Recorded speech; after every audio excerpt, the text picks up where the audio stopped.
Week 7 is here. We've got a Thursday night game between the two oldest quarterbacks in the history of football, maybe in the history of Earth, Joe Flacco and Aaron Rodgers, coming up right after this.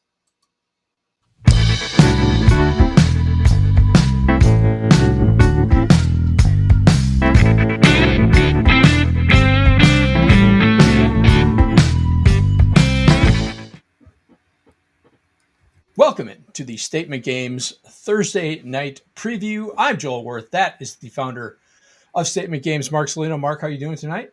Doing all right. How are you? I'm doing pretty good. Like I said, it's week 7.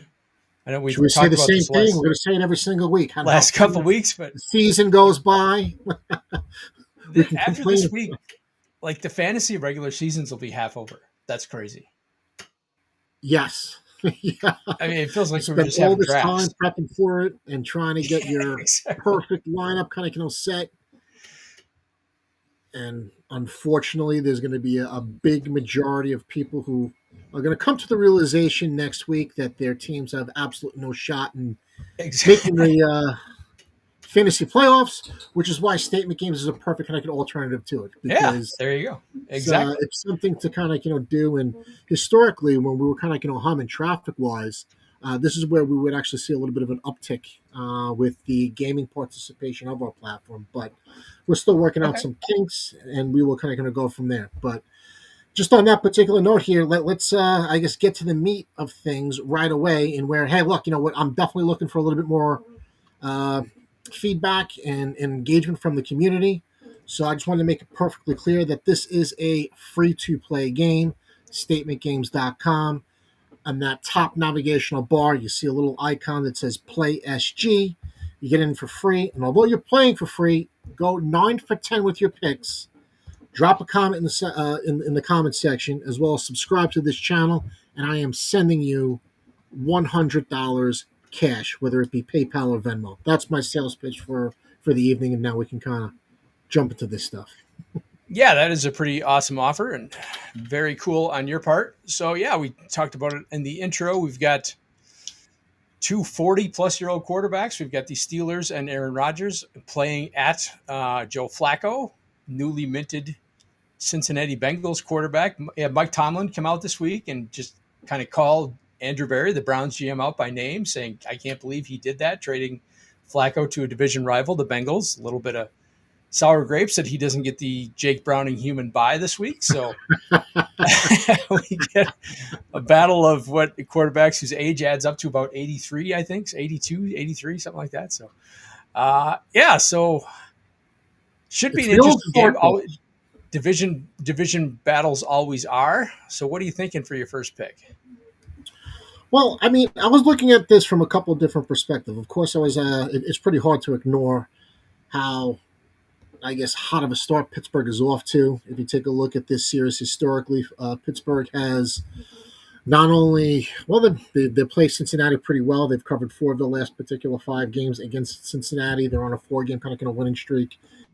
However, for my first pick over here, divisional game, home teams getting points. So although I just made a little bit of a case for Pittsburgh, I'm also looking at it from a perspective of, although Cincinnati is got their own issues, they have averaged about 27 points in their last 3 kind of home games, and they did just cover a double-digit spread against your Packers last week. Yep. So I am kind of seeing some improvement. So with my first pick, I still like the old adage of home teams getting points. So give me Cincinnati, or give me the Pittsburgh Steelers will not win by over 5.5 points. Pittsburgh will not win by over 5.5. You know, when we were kids, long time ago, the old adage, the old gambling adage was beware the home dog on Monday night. I still think that applies, and I think it applies even more so on Thursday night because, you know, you get the short week. So, yeah, I think that's a good call. I don't think these teams are that far apart that the Steelers should be laying 5.5 on the road. That kind of doesn't make sense to me. That's why I picked especially on a short week. Yeah. Yeah. And also, I'm also just kind of I know the record is good. I know that Rodgers has thrown 10 touchdown passes coming so far this season. I'm just not sold on Pittsburgh as a team yet.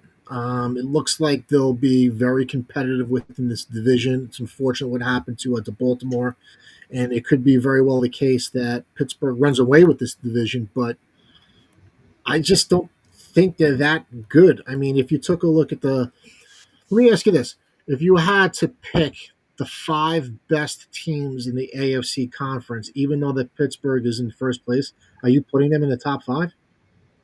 No, I would still I still think Baltimore's going to win the division. They've got a really soft schedule once they get back. Okay. They've got the bye this week. They should get Lamar Jackson back next week. They're starting to get a little bit more healthy. And they've got, like I said, they've got a very soft schedule the rest of the way. So, yeah, I think Baltimore's still going to end up winning this division. So, no, I would not have Pittsburgh in the top five. So not even the NFL. You don't have a top five team in the conference on the road in a prime time game against the division rival, and you got to lay 5.5 points with Pittsburgh. So my gut is kind of like telling me everything to kind of just take Cincinnati. I think that makes sense. I think that makes. I think on Thursday night, if you're getting that many points on a home team, I think it's always probably a safe bet. So I think that's a good call. For my first pick, I'm going to go to the former quarterback of the Green Bay Packers, and I'm going to say Aaron Rodgers, longest pass under 44 and a half yards. Like this offense has been a lot of dink and dunk. It's not like he's not opening it up and throwing deep. He really can't do that anymore. He's just the accuracy on his deep ball is guts. Like he can still make some kind of sublime throws, but the consistency just isn't there. So yeah, it's a lot of kind of quick passes, dink and dunk kind of stuff. So yeah, again, I got burned on this call last week because I Yeah, had Jackson Dart under 20, but a little bit of a different situation there. And now you get a much bigger line here. You would have to have like a huge DK Metcalf catch and run, which he has done to his credit a couple times this year. But I still don't. I still think that's a number I'm pretty comfortable with taking Rodgers under 44 and a half longest pass. I kind of agree. And again, it's just look. I don't think he's going to be rattled by a hostile crowd or anything like that. It's a big ask on the road. And if you're also looking at it from perspective, or if you like Pittsburgh in the game, you kind of look at it from, I guess, a little bit of a take that they'll get up kind of earlier. They can be in a position within this game where they're not really, throwing the ball like that much, just running the ball and kind of controlling stuff. So I don't necessarily see this game as being a shootout, and where No, I don't either. something like that is a little bit more prevalent. Exactly. Yeah, I don't think this game's going to shoot out at all. Like, in fact, I think it'll probably be fairly low scoring. Cool. So with my kind of second pick, I mean, as soon as the game was published, I'm thinking, all right, Pittsburgh, fourth best pass rush defense in the NFL, kind of so far. Old fart, Joe Flacco, not a mobile quarterback, sitting in the pocket, and then just kind of like getting raked from a sack kind of perspective. And then I saw the line: Pittsburgh That's a huge Steelers, number. 4.5 kind of sacks in the game. I'm thinking, all right, if I can get it at like 2.5, Right. maybe I would still kind of think about it at 3. But for me, 4.5 is just way too big. So I don't. My gut's telling me that this is not a smart pick, which is why I'm actually picking it, because it just makes sense. I'm taking the Pittsburgh defense under 4.5 sacks. I think just it's one of those things where I liked Pittsburgh getting sacks, but the line actually scared me off the bet so much that I'm actually taking the opposite. So give me the Pittsburgh Steelers under 4.5 sacks. I was thinking along the same lines as you, and then I went and looked at that number and what there's Yeah, just you no look at way I'm Cincinnati, it's betting one any and a half. team You know, to get over 4.5 sacks. That's a huge number. Yeah, that's kind of crazy. And if you watch the game last week with Cincinnati against Green Bay, who has a similarly very good pass rush yeah, with Micah Parsons, it was just 2 3 step drops, get the ball out. He was not sitting in the pocket at all. It was just 1, 2, 3, go. That was it. So yeah, it was the Packers only got one sack on the day too. Even though, yeah, everyone had kind of expected them to kind of go off with Flacco being the statue that he is. But you got to give Zach Taylor credit with the game plan. It was 3-step drop, balls out. There was just no time to think. There was, 1 or 2 reads and that's it, and the ball was out. So yeah, I don't see how, if you're running that kind of offense, you're going to get to 5 sacks. That just seems like way too big a hill to climb. Yeah, unless you're just really kind of in a position very early in the game where Cincinnati has no choice but to throw the ball on every single play, and they're behind the sticks on first and second, kind of down. It's definitely kind of possible. However, it's a tall ask in my opinion, which is why I'm taking the under 4.5. I'm agreeing with you. Along the same lines, this is one that I'm not super comfortable with, but I'm going to go with what I saw on Sunday. I'm going to take the Steelers under 1 interception. Flacco had a real connection with Jamar Chase, and I was surprised by that. I didn't think that, with 4 or 5 days of preparation, whatever they had after the trade, that he would be able to come establish a connection like that. But honestly, like I said, it was quick outs, and he was on time. He was on target. He was dropping some dimes into Chase that were very impressive. The touchdown throw late in the fourth quarter was really impressive. He was on target. He was much more accurate than he was, say, a month ago when the Packers played Cleveland. I'll tell you that much. Where he was kind of sailing, just overthrowing receivers left and right. He was right on target. So, yeah, I think with the way that Zach Taylor has kind of designed this offense with Joe Flacco in there, I just don't think I don't think they're going to get enough pressure on him to force interceptions. And I think he's thrown the ball really accurately, and I think he's got a connection with Chase. So it's a little bit nerve wracking, but I'm going to take the Steelers under 1 interception. Let me ask this: if you're actually playing like this whole card because of full, because I love the analysis kind of on the pick. To me, I would have loved to kind of potentially get a additional half on that bet. I would love 1.5 and kind of go under. Yeah. So the only problem that I actually have with the pick is that if you actually get 1, yes, you're not necessarily going to get points, but I mean, ultimately, you're not. It's just a very kind of risky pick. You don't win any points, but you're not necessarily losing it. It's ultimately like a push if you kind of get 1, which is why I would have loved to have. I don't know. Maybe at some point in the future, I'll develop the technology where you can buy hooks, like an alternate line. Yeah, but I guess the question I was going to ask is, if you were filling out this card in its entirety, would you put that up as like a 7 or a 6 kind of pick, or would you move that down in your card, so to speak? I think I would move it down. I think I'd have it as like a 3 or a 4, maybe. Yeah, I'm not super confident in it, but like I said, I just you want to make the case. From what I saw.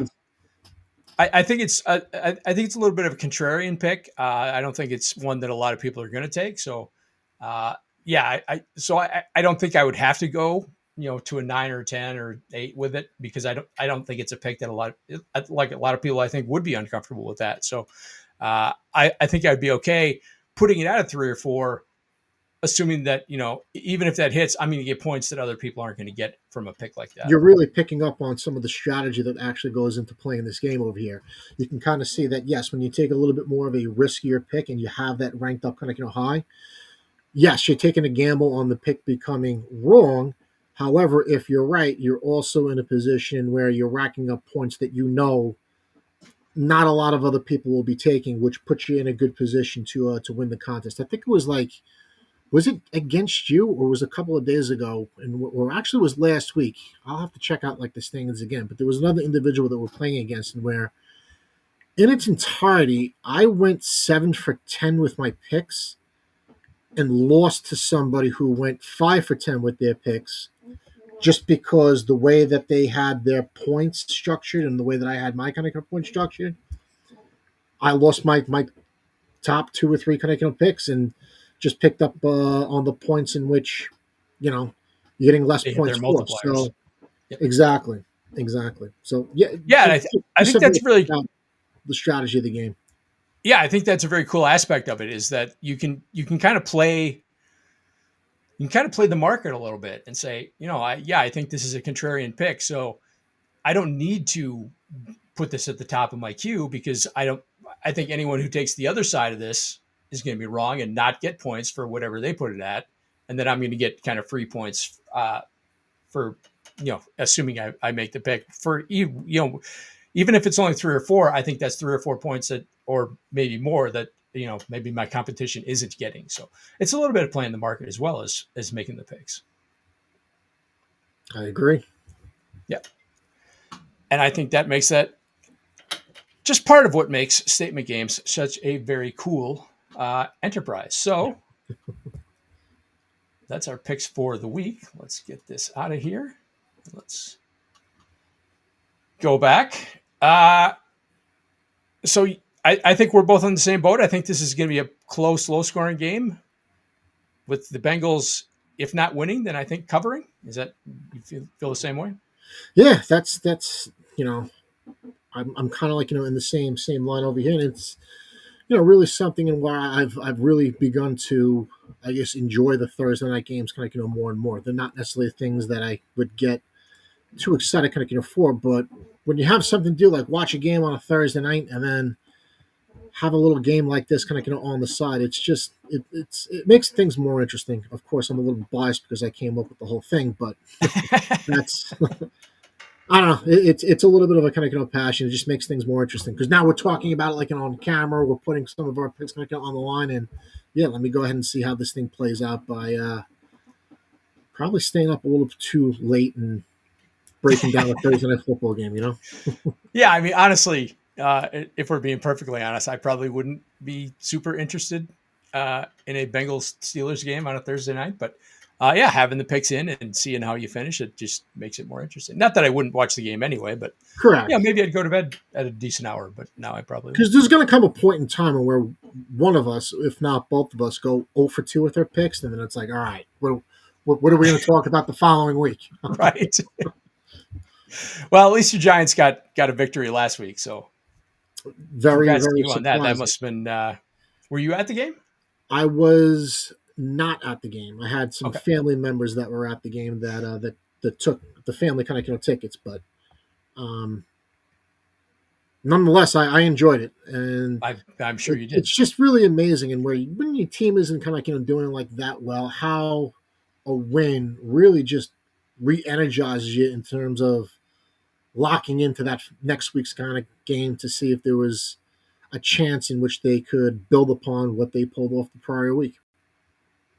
Yeah, especially when it's coming against the division rival and the defending Super Bowl champions, I would think. We'll see what happens, but I guess we can talk about the Giants at some point down the line again. Yeah, exactly. All right, that's it for this week. Thanks for checking out the channel. Thanks for checking out Statement Games. Like you said, put in your picks for this week. You go 9 out of 10. Let Marc know. Like, subscribe to the channel. Leave a comment. And he's got that $100 offer for you. So check it out this week and make this Thursday night game between the Bengals and Steelers a little bit more interesting. Marc, before we go, tell everybody where they can find you. Sure, it's just Marc, M-A-R-C, Saulino, Saulino. That's on X. Of course, you can also check us out at Statement Games on Instagram as well as Twitter. And of course, just don't forget to take a little quick peek at www.statementgames.com where you can find the gaming technology as well as some game day preview articles that give you a little bit more of an insight of what's taking place specifically around the marquee matchups and primetime games taking place throughout the NFL all year long. Yeah, that's something we're gonna have to shine a spotlight on. I think you and the guys do a great job putting those articles out. So very, very cool addition and something to add to the Statement Games experience. I'm Joel Worth. You can find me at the Joel Worth on the Twitter and on the Blue Sky. Tweeting probably too much about the Brewers, who are probably going down. Sadly, maybe you start a baseball show at some point down the line. Exactly. I'm pulling for you, man. Yeah, obviously, I appreciate it. I'm not big on the Dodgers myself, but I think the Dodgers have kind of that sleeping giant has probably awoken and just in time to kind of kick our asses. So All We'll right. see Never how been it sure goes. not to. We'll see what happens. Yep. So do us a favor, like the video, subscribe to the channel. You can get this content every week on Thursday night, previewing the Thursday night game. For Marc, I'm Joel. Thanks for checking out the show, and we will see you next week.